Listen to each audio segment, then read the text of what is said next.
Одна из величайших битв греко-персидских войн, битва при Марафоне, состоялась в 490 году до нашей эры. Сражение произошло 12 сентября неподалеку от греческого города Марафон, расположенного в 42 километрах от Афин. Поводом к войне послужил конфликт между греками и персами, начавшийся 9 годами ранее. Тогда пребывавшие под властью персидского царя греческие города на территории Малой Азии подняли восстание и попросили помощи у свободных греческих полисов. На их призыв откликнулись лишь Афины и Эритрия, направившие 20 своих кораблей. Повстанцам вместе с афинянами удалось захватить и сжечь столицу лидийской сатрапии Сарды. Однако персы подавили восстание, и Афинский экспедиционный корпус вынужден был вернуться домой.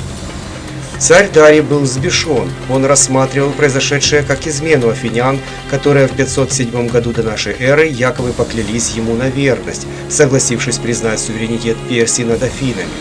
Но фактически этот инцидент с Афинами был лишь удобным поводом для захвата остальных греческих городов-государств. В 491 году до нашей эры Дарий отправил послов во все независимые полисы с требованием признать власть персов. Большинство влиятельных эллинских городов приняли эти требования, но в Афинах послы были осуждены и казнены, а в Спарте их сбросили в колодец. На следующий год персидская армия отправилась в Грецию с карательной миссией. Первым объектом вторжения стала Эритрия. Этот город был взят после недолгой осады, а дальше путь персов лежал на Афины. По совету бывшего афинского тирана Гиппия, пребывавшего в составе персидской армии, персы высадились на равнине недалеко от Марафона. Это решение имело ряд преимуществ. Во-первых, не нужно было рисковать, высаживаясь под Афинами в зоне досягаемости афинской армии и флота. Во-вторых, персы хотели дать отдых своим войскам, а кавалерийских коней откормить на здешних богатых пастбищах. После этого отдохнувшие персы намеревались направиться к Афинам. Однако афиняне не стали ждать персов и отправили армию к месту персидской высадки под Марафон. Существуют разные мнения относительно численности персидской армии при Марафоне. Геродот не называл количество персидских воинов, и это позволило разыграться фантазии эллинских и римских историков. У некоторых эта фантазия достигла фантастических цифр – от 100 до 600 тысяч человек. Современные историки скромнее оценивают численность персидской армии в 25 тысяч пехоты и 1 тысячу конницы. При Марафоне персидская армия состояла из персов и медян, а также ополчений покоренных народов фракийцев, армян, сирийцев, представителей скифской народности саков и других. Поскольку персидское войско набиралось из разных народов, то каждое из отдельных подразделений использовало свое традиционное оружие, построение и тактику. Персидские отряды комплектовались из профессиональных воинов, преимущественно лучников и копейщиков, сравнительно неплохо подготовленных. Фронт персидского войска представлял собой несколько шеренг копейщиков, закрытых большими щитами, и 9 шеренг лучников. Главным оружием пехотинцев был лук, который бил на 150-200 метров. На короткой дистанции стрела была способна пробить панцири греков. Элитную часть персидской армии составляли так называемые бессмертные, которых в персидской армии насчитывалось 10 тысяч. Как только кто-то из бессмертных погибал, его заменяли другим, поддерживая количество бессмертных постоянно. Как профессиональным бойцам, персидским воинам был присущ высокий корпоративный дух и понятие о военной чести, поэтому они сражались весьма упорно. Кроме того, в состав армии были включены гоплиты из греческих городов Малой Азии, которые, как и другие греки, строились в фалангу и по боевым качествам не уступали греческим гоплитам. Численность греческой армии в марафонском сражении составила 9 тысяч пехоты. В битве участвовала армия Афин и 400 воинов из союзного города Платеи. Афинская армия представляла собой народное ополчение граждан от 17 до 59 лет. Сильной стороной афинской армии было высокое чувство патриотизма и презрение к армии восточных варваров. Вооружение гоплитов было однообразным, что выгодно отличало афинскую армию от разношерстной персидской.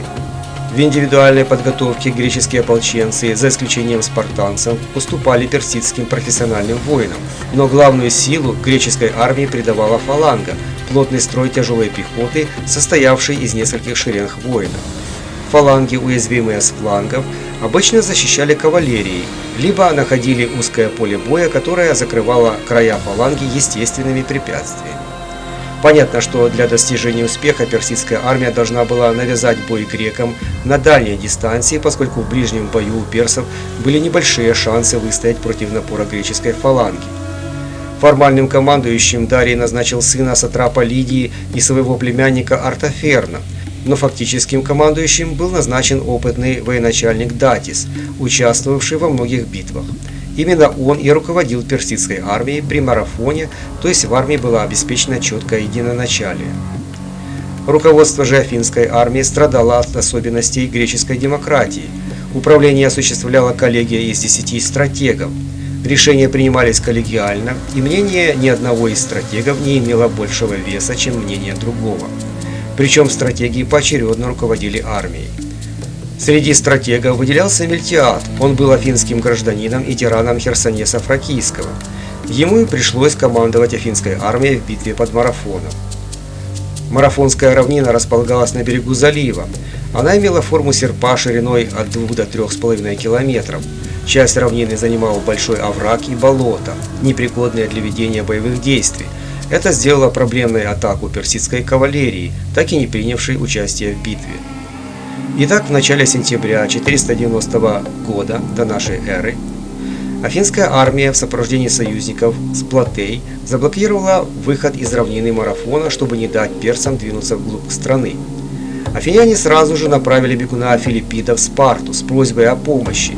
Спартанцы обещали послать 2000 воинов, но чуть позже.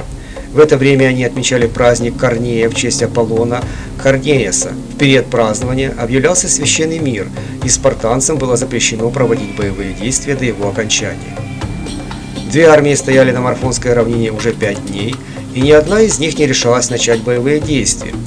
Очевидно, персы решили сковать греческую армию на Марафонском поле, а свою кавалерию посадить на корабли и направить под Афины, чтобы захватить их внезапным ударом.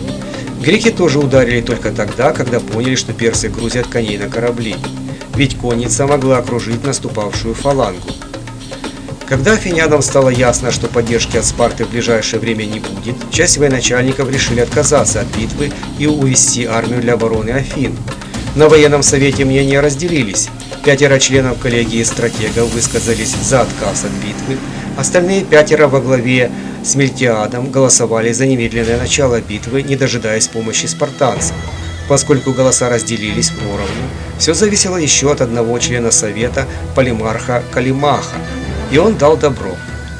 Возможно, для афинян было бы разумно отступить обратно в город Афины и защищать его городские стены. Однако в Афинах существовала подкупленная персами политическая оппозиция, которая хотела сдаться персам в обмен на милосердие. Поэтому действующая власть учитывала это обстоятельство.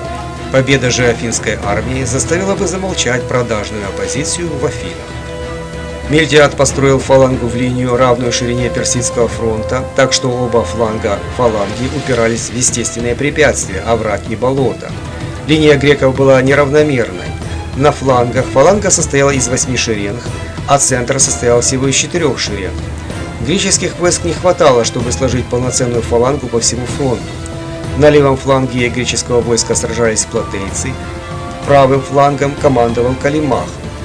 У персов самым сильным был центр, там стояли бессмертные и другие наиболее подготовленные войска. Между боевыми линиями греков и персов было около 1,5 километра. Перед греками стояла задача поскорее сблизиться с персидской линией, чтобы избежать потерь от стрельбы лучников. Большую часть этого расстояния греки прошли быстрым шагом, а на последних 200 метрах побежали, то есть дистанции, когда обстрел из луков становился смертельным. При этом грекам удалось сохранить строй фаланги. На флангах усиленная фаланга начала теснить персов, но сильный персидский центр выдержал удар ослабленного греческого центра. Затем персидский центр начал наступать, и центр греков прогнулся. В ходе упорной битвы персы все же были продавлены на флангах и деморализованы. Многие из них бежали с поля боя по направлению к кораблям. Тогда греческие войска на флангах прекратили фронтальное наступление. Они развернулись и нанесли боковые удары по центральной персидской группировке и вскоре окружили ее. Окруженные персы потеряли способность к сопротивлению, они лишь пытались прорваться сквозь строй греков и добежать до кораблей. Греки их преследовали и на стоянке персидских кораблей захватили 7 из них. Остальной персидский флот отчалил от берега. Персы потеряли 6400 бойцов, греки лишь 192 человека убитыми. Причем значительная часть из них погибла от обстрела из луков во время сближения с персами. Убитые греки были удостоены высочайшей почести быть погребенными на поле боя, и по сей день на Марафонском поле возвышается курган Сорос, место захоронения афинян. Но опасность еще не была окончательно устранена. Отчалив от Марафона, персидский флот направился в сторону Афин с целью захватить их. Поэтому победителям при Марафоне не суждено было отдохнуть. Оставив часть войск во главе с Аристидом для охраны пленных и трофеев, греческая армия совершила форсированный марш в Афины. Когда персы собирались высадиться в Фалерской бухте, они обнаружили, что афинская армия снова стоит перед ними. Увидев, что город находится под охраной, персы не решились вступить в бой и отплыли домой. Поражение не имело для персов особого значения, слишком уж огромные ресурсы имело персидское государство. Персия начала собирать новые силы и при сыне Дария Ксерксе возобновила попытки завоевания греческих полисов. Но грекам победа при Марафоне придала гораздо большую решимость. Был развеян миф о непобедимости персов, и боевой дух греков значительно повысился. Меньшая по размеру, но сплоченная армия, стремившаяся отстоять свою свободу, оказалась сильнее огромных полчищ подневольных варваров. И в результате дальнейших совместных усилий, сплотившиеся для отпора врагу Греции, эллины одержали окончательную победу в греко-персидских войнах.